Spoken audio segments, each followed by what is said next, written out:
हम एक college student Kimberly को कार में देखते हैं जो फीमेल फ्रेंड्स मेल फ्रेंड के साथ बीच वेकेशन यानी छुट्टियों पर जा रही होती है। जब वो लोग हाईवे यानी रोड पर खड़े होते हैं तो उनके पास एक मांगने वाली बुरी औरत आती है। उस औरत के पास एक बैग होता है जिसके अंदर से सारे कैंस रोड पर गिर जाते हैं। वो सब उसकी कोई हेल्प नहीं करते और उसे इग्नोर करते हुए गाड़ी स्टार्ट कर देते हैं। रास्ते में उन्हें एक स्कूल बस दिखाई देती है जिसके अंदर बच्चे पाई अप चिल्ला रहे थे। उस बस पर किम्बर्ली के सिवा कोई ध्यान नहीं देता। जब रेडियो ऑन करती है तो उसे पता चलता है कि एक साल पहले ठीक आज ही के दिन वो हादसा हुआ था यानी इंसिडेंट हुआ था जिसमें वो फ्लाइट तबाह हो गई थी। वो रेडियो का चैनल चेंज करती है तो एक सॉन्ग प्ले होता है जिसका नाम था हाईवे इन वेल और उसे ये बात बहुत अजीब लगती है। फिर वो लड़की किम्बर्ली देखती है कि उस हाईवे पर बहुत सारे लोग और भी थे। हाईवे पर उन सब के आगे एक खत चुना था जिसके अंदर लड़की के बहुत बड़े बड़े लॉक्स पड़े हुए थे। किम्बर्ली को ऐसे फील होता है जैसे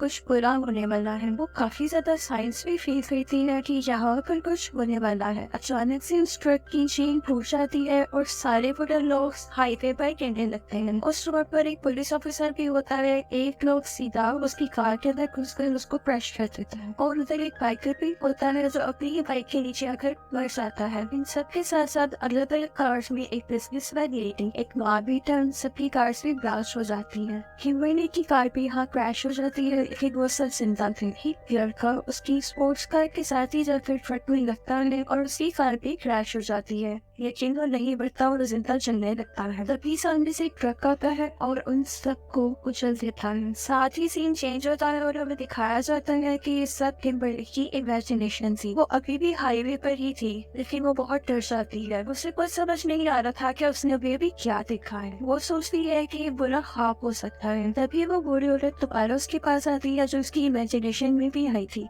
और उसी तरह उसके बैग से सारे कैंस गिर जाते हैं। तब किम्बर्ली को सोच ही रही होती है कि वहाँ से वही स्कूल बस गुजरती है। ये बस उसी स्कूल की थी जिसके स्टूडेंट्स पिछले पार्ट में उस फ्लाइट से पेरिस जा रहे थे। जैसे ही किम्बर्ली रेडियो ऑन करती है तो उस पर वही न्यूज चल रही होती है और उसे ये भी पता चल चुका था कि next highway to hell song चलेगा और वैसा ही होता है। वो डर जाती है और अपनी कार वापस मोड़ लेती है। उसके बाद रुके रहने से वहाँ पर ट्रैफिक जैम हो चुकी थी। यहाँ पर वो सब लोग फंसे हुए थे जिसको किम्बर्ली ने इमेजिन किया था। इस मूवी का एक main character police officer Bert भी है जो कि वहाँ पर फंसा हुआ था। वो किम्बर्ली की कार के पास आता है और उनसे रीजन पूछता है। वो उसे बताती है कि यहाँ एक बहुत बड़ा एक्सीडेंट होने वाला है। बर्ट उसे कार से बाहर आने को कहता है और तभी वहाँ से वो ट्रक को देखता है जिसमें लकड़ियाँ थी। किम्बर्ली उसे बताती है कि वही ट्रक है जिसकी वजह से एक्सीडेंट होगा। हमें वो बता ही रही होती है कि तभी वहाँ पर एक्सीडेंट हो जाता है। उसे कुछ समझ नहीं आ रहा था कि क्या हो रहा है कि तभी वहाँ पर वो एक सिंबल दिखती है जिस पर 180 लिखा होता है जो कि पिछले पार्ट में दिखाई गई फ्लाइट 180 से कनेक्टेड था। इसी दौरान उसके पीछे से एक ट्रक आ रहा होता है जिससे ऑफिसर बर्ट उसे बचा लेता है लेकिन किम्बर्ली के तीनों फ्रेंड्स मारे जाते हैं। रियलिटी में सब कुछ उसकी इमेजिनेशन से उल्टा जा रहा था यानी उनके फ्रेंड्स को सबसे लास्ट पर मरना था लेकिन वो सबसे पहले मर गई। लेकिन किम्बर्ली खुश थी कि उसने खुद को और बाकी लोगों को बचा लिया था। ऑफिसर बर्ट के साथ तमाम सर्वाइवर्स बैठे होते हैं पर यहाँ पर जब वो किम्बर्ली से इन्वेस्टिगेशन कर रहा होता है तो पता चलता है कि किम्बर्ली के साथ भी वैसा हुआ था जो इस मूवी की पार्ट 1 की फ्लाइट एक्सप्लोजन के सर्वाइवर एलेक्स के साथ हुआ था। यहाँ हमें पता चलता है कि एलेक्स भी मर चुका है लेकिन एक और सर्वाइवर केयर भी जिंदा है और उसने खुद को एक जगह पर लॉक किया हुआ है ताकि वो बच सके। उनमें से कोई भी इस बात पर यकीन नहीं करता कि कोई अपनी मौत को कैसे डाल सकता है लेकिन वो कुछ देखे वो सब बच गए थे। उनमें से एक लड़का जिसकी $2.5 मिलियन की लॉटरी निकली थी वो बहुत सारी शॉपिंग करके अपने अपार्टमेंट में चला जाता है। वो देखता है कि उसकी पैन में कुछ पुराने नूडल्स पड़े हुए थे। वो एक खिड़की से बाहर फेंकता है और अपने लिए कुछ नया बनाने लगता है। और फ्रिज से चाइनीज फूड निकालता है कि तभी उसकी फ्रिज पर लगी हुई एक मैग्नेट उसके फूड में गिर जाती है। वो बिना देखे उसे माइक्रोवेव में रख देता है। वो साथ में पैन पर भी कुछ फ्राई किया डाला था। इसी दौरान वो अपनी गोल्ड की वॉच पहन कर उसे देखकर खुश हो रहा होता है और साथ ही अपनी गोल्ड की रिंग को भी पहन कर देखने लगता है तो साथ ही माइक्रोवेव में स्पार्क हो जाता है। उसके आवाज से वो रिंग सीधा सिंक में गिर जाती है। वो उसको पकड़ने के लिए जल्दी से सिंक में हाथ डाल देता है लेकिन उस गोल्ड वॉच की वजह से उसका हाथ बाहर नहीं निकल रहा होता। लेकिन उसी दौरान माइक्रोवेव में शॉर्ट सर्किट हो चुका था और पैन में भी आग लग चुकी थी। वो अपनी तरफ से अपने से आग बुझाने की कोशिश करता है, लेकिन इसकी वजह से पूरे घर में आग फैल जाती है। वो किसी तरह करके अपना हाथ सिंक से बाहर निकाल लेता है और जब देखता है तो उसके रूम की सारी खिड़कियां बंद हो चुकी होती हैं। वो विंडो तोड़कर बाहर निकल आता है। जैसे ही वो सीढ़ी से नीचे उतर रहा होता है तो उसके रूम में ब्लास्ट हो जाता है। वो सीढ़ी से नीचे उतरने की कोशिश करता है, लेकिन वो काफी कोशिश करने के बाद वो खुल जाती है और वो नीचे उतर आता है। वो वहाँ से जाने ही रहता है कि उसका पाँव उसी के फेंके हुए नूडल्स के ऊपर आ जाता है और वो जमीन पर गिर जाता है और तभी ऊपर फंसी हुई लेटर सीधा उसकी आग में आकर गिरती है। इससे उसकी डेथ हो जाती है और ये काफी पेनफुल सीन था। दूसरी तरफ ऑफिसर बर्थ दिखाना चाहता है तो फ्लाइट 180 के सर्वाइवर्स पर रिसर्च कर रहा था। उसे पता चलता है कि वो लोग जो बच चुके थे वो बाद में काफी अजीब एक्सीडेंट्स में मर गए। हमें यह पता चलता है कि एलेक्स सर पर ईंट गिरने से मर गया था और उसके साथ क्लियर भी थी जब ये एक्सीडेंट हुआ था। दूसरी तरफ सब लोग जो हाईवे इंसिडेंट से बच गए थे वो भी काफी खुश होते हैं, लेकिन जैसे ही टीवी पर उस लड़के की न्यूज आती है जिसकी रिसेंटली डेथ हुई है तो वो काफी परेशान हो जाते हैं। किम्बरली क्लियर से मिलकर बहुत सारे क्वेश्चंस पूछना चाहती थी, इसलिए वो उससे सैनिटोरियम में मिलने के लिए जाती है। क्लियर उससे कहती है कि तुम्हें साइंस पर ध्यान देना होगा क्योंकि सिर्फ साइंस ही ऐसी चीज है जो उन्हें बचा सकते हैं। यहाँ हमें पता चलता है कि किम्बरली की वैक्सीनेशन में डेथ ऑलरेडी चल रही है, यानी जो सबसे लास्ट पर मरा था उसकी सबसे पहले डेथ होगी और जो सबसे पहले मरा था उसकी सबसे लास्ट पर। किम्बरली क्लियर से हेल्प मांगती है, लेकिन उसकी कोई हेल्प नहीं करती और किम्बरली गुस्से से वहाँ से चली जाती है। जैसे ही वो घर पहुँचती है तो उसे ऑफिसर बर्ट मिलता है। उससे किम्बरली की बातों पर यकीन होने लगा था।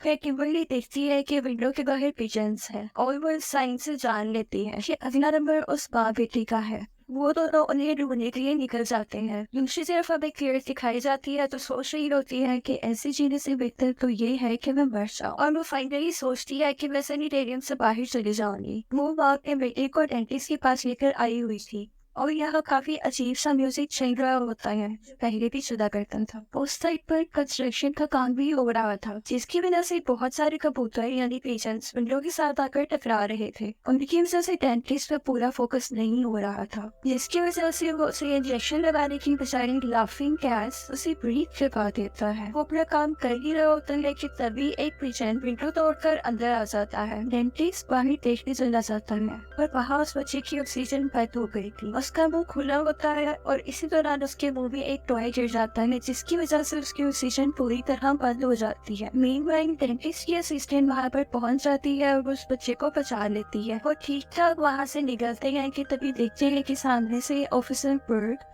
और किम्बरली चिल्लाते हुए आ रहे हैं पिजन्स। ये सुनते ही वो बच्चा पिजन्स के पास जाता है, लेकिन तभी एक बहुत बड़ा और भारी ग्लास उसके ऊपर गिर जाता है जिससे उसकी डेथ हो जाती है और उसकी माँ बहुत रोने लगती है। अगले दिन ऑफिसर बर्ट तमाम सर्वाइवर्स को अपनी खैर एक मीटिंग के लिए बुलाता है। वो किम्बरली को उसके घर छोड़ता है कि तभी वहाँ पर उन्हें क्लियर मिलती है और वो उसको एक आदमी के पास लेकर जाती है जो उसे गाइड कर सकता था। वो आदमी उन्हें बताता है कि सिर्फ न्यू लाइफ ही डेथ को हरा सकती है। अभी वो बातें कर ही रहे होते हैं कि किम्बरली को एक विजन आता है कि एक लेडी एक वाईफाई चला रही है और वो लेक में डूब जाती है। यहाँ उन्हें याद आता है कि एक्सीडेंट में एक प्रेग्नेंट लेडी भी बची थी और वो वाईफाई ही चला रही थी। ऑफिसर बर्ट बताता है कि वो इन्वेस्टिगेशन के लिए भी नहीं आई थी। उन्हें न्यू लाइफ का कॉन्सेप्ट समझ आ जाता है और वो कहते हैं कि हमें इसाबेल की बेबी को बचाना है। बर्ट क्योंकि पुलिस वाला था तो इसलिए इसाबेल को ढूंढना मुश्किल नहीं था, यानी उस बेटी को ढूंढना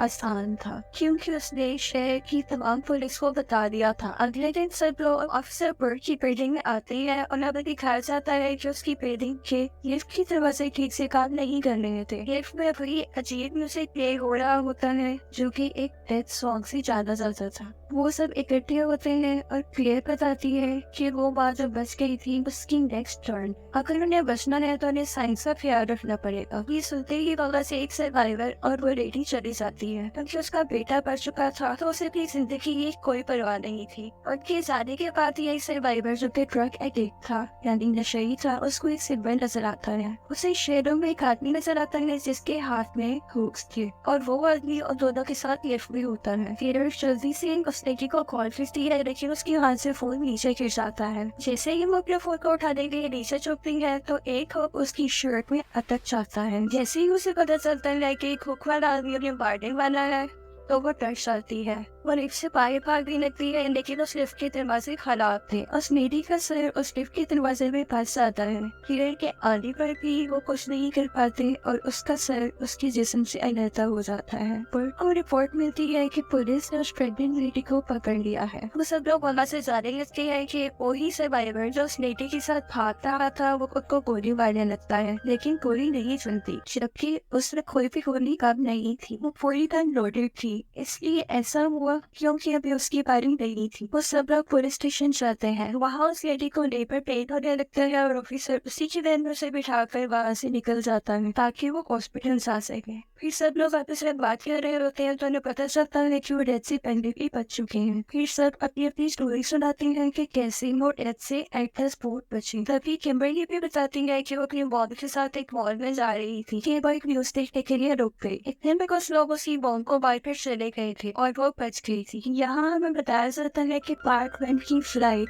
एक्सप्लोजन में जो सर्वाइवर्स बच गए थे उनकी पार्क में डेथ की वजह से इन सब की डेथ भी टल गई थी और डेथ को अपना पैटर्न दोबारा से फॉलो करना था, इसीलिए वो उल्टा सुन रही है। यानी कि वो सर्वाइवर्स अगर उस फ्लाइट से ना उतरती तो आज ये लोग भी जिंदा ना होते। अब ये सब लोग उस लेडी के पास जा रहे थे कि तभी इनका टायर पंचर हो जाता है और कार सीधा एक फार्म में जाकर क्रैश हो जाती है। उस प्रेग्नेंट लेडी के पास ज्यादा टाइम नहीं था, इसलिए ऑफिसर बर्ग्स को एक्सीडेंट रिपोर्ट करके वहाँ से चला जाता है। दूसरी तरफ और सारे सर्वाइवर्स को भी कुछ नहीं हुआ था, लेकिन एक लड़की जो बिजनेसमैन थी वो उसी कार में फंस गई थी। रेस्क्यूअर्स आते हैं और उसको उस कार से निकालने की कोशिश कर रहे होते हैं, तभी उसका एयर बैग एक्टिवेट हो जाता है और वो वहीं पर मर जाती है। उसकी कार से सारा फ्यूल इर्द-गिर्द फैल चुका था। इसी दौरान उसके हाथ से सिगरेट गिरती है और उसके इर्द-गिर्द आग लग जाती है, जिसकी वजह से कार का भी ब्लास्ट हो जाता है और ब्लास्ट होने की वजह से उस सर्वाइवर जो कि ड्रग एडिक्टेड था उसके बॉडी पार्ट्स भी अलग हो जाते हैं। अब सिर्फ 3 लोग बचे थे जो कि फाइनल सर्वाइवर्स थे, उनमें किम्बरली, बर्क और क्लियर थे। उस प्रेग्नेंट लेडी को लेकर हॉस्पिटल जा रहे होते हैं कि किम्बरली को फिर से विजन्स आते हैं कि एक डॉक्टर उस लेडी को मार देगी। वो लोग हॉस्पिटल पहुंच जाते हैं। वहाँ पर एक सर्वाइवर जो कि एक्सीडेंट में इंजर्ड हुआ था क्लियर उसको देखने के लिए जाती है और अब उसकी बारी भी आ चुकी थी कि उसके ऑक्सीजन सिलेंडर की पाइप निकल चुकी थी। फिर जिस डॉक्टर के बारे में किम्बरली को विजन आया था कि वो उस लेडी को मार देगी तो दोनों मिलकर से रोक लेती है और उधर उस लेडी का बेबी दुनिया में आ जाता है। वो दोनों काफी खुश थे क्योंकि एक न्यू लाइफ आ चुकी थी। वो ये न्यूज आकर क्लियर को देते हैं कि तभी किम्बरली को दोबारा से विजन आता है कि वो लेडी जिसका अभी बेबी हुआ था वो सेक्स एक्ट में बढ़ने ही नहीं वाली थी, यानी उन लोगों ने कुछ भी नहीं बदला था। फिर जल्दी से उस इंश्योर सर्वाइवर के रूम में जाती है, लेकिन जैसे ही वो दरवाजा खोल देती है वहाँ पर एक फायर एक्सप्लोजन हो जाता है और क्लियर और उस सर्वाइवर दोनों मारे जाते हैं। तब किम्बरली को समझ आता है कि उसके विजन पर से और कोई नहीं बल्कि वो खुद ही दिखाई दे रही है। उसे अब समझ आ चुका था कि उसे क्या करना है। वो वहाँ की एम्बुलेंस लेकर सीधा लेक में छलांग लगा देती है। उसके पीछे पीछे बर्ड भी कूद जाता है। किम्बरली को बचाने की कोशिश करता है लेकिन बहुत देर हो जाती है। उसकी सांसें रुक गई थी और उसकी आंखों के आगे अंधेरा आ चुका था। जैसे ही उसे होश आती है तो उसे अपने सामने वही डॉक्टर दिखाई देती है जो उसे विजन में आई थी जो उस प्रेग्नेंट लेडी को मार देगी। लेकिन इस बार उसने किम्बरली को एक न्यू लाइफ दी और इसी न्यू लाइफ ने डेथ को रोक दिया था। अब बर्ग और वो आराम से जी सकते थे। इसके बाद हमें कुछ दिन बाद का सीन दिखाया जाता है जब वो दोनों बहुत से लोगों के साथ एक लंच कर रहे होते हैं, जहाँ उन्हें पता चलता है कि उनके दोस्त ने भी किसी की जान बचाई थी। ये सुनते ही वो परेशान हो जाते हैं क्योंकि उन्हें डेथ का रूल पता था। तभी उनका बारबेक्यू सेटअप ब्लास्ट हो जाता है और वहाँ पर एक फैमिली मेंबर को डेथ ले जाती है और यहाँ पर ये मूवी